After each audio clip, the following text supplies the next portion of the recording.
এরপর প্রশ্ন হলো সালাতুজ জাওয়ালের নামাজ কোনটি এবং এর সময় ও নিয়ম।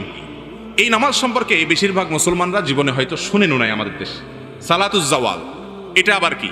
আমরা সালাতুদ দোহা চাষতের নামাজ জানি, এশাকের নামাজ জানি, আমরা তাহাজ্জুদের নামাজের কথা শুনছি, আওয়াবিনের নামাজের কথা শুনছি, অনেক নফল নামাজের কথা শুনছি।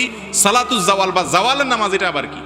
জাওয়ালের নামাজের কথা নবী করিম সাল্লাল্লাহু আলাইহি ওয়াসাল্লাম থেকে বিশুদ্ধভাবে বর্ণিত আছে। এবং জাওয়ালের নামাজটা হলো এমন সময়ের নামাজ যখন পৃথিবীর যেইখানে যখন জাওয়াল হয় সেই টাইমে তখন দুনিয়ার আসমান খুলে দেওয়া হয়, রহমতের দুয়ার খুলে দেওয়া হয়। এই টাইমে 4 রাকাত নামাজ নবী করিম সাল্লাল্লাহু আলাইহি ওয়াসাল্লাম পড়তেন। টাইমটা কখন? টাইমটা হলো ঠিক দুপুরে যখন জোহরের ওয়াক্ত হয়। জোহরের ওয়াক্ত ধরেন কথার কথা 12টা এত মিনিটে, আপনি ক্যালেন্ডার দেখবেন এই যখন আপনার জোহরের ওয়াক্ত হবে, ওয়াক্ত হওয়ার সাথে সাথে জাওয়ালের নামাজের টাইম শুরু।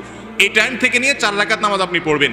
অনেক উলামা ইকরাম বলেছেন জোহরের আগে যে 4 রাকাত সুন্নত ওইটাই জাওয়ালের নামাজ। আবার অনেকে বলেছেন যে ওইটা ছাড়া আলাদা 4 রাকাত।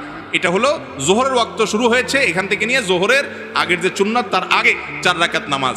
এটা জীবনে অন্তত 1-2 বার হলেও পড়ার চেষ্টা করবেন। আল্লাহ তাআলা আমাদের আমলের তৌফিক দান করুন। বিশেষ কোনো নিয়ম নাই, সাধারণ নামাজের মতো 4 রাকাত নামাজ পড়বেন এবং জাওয়ালের নামাজের সওয়াব আদায় হবে।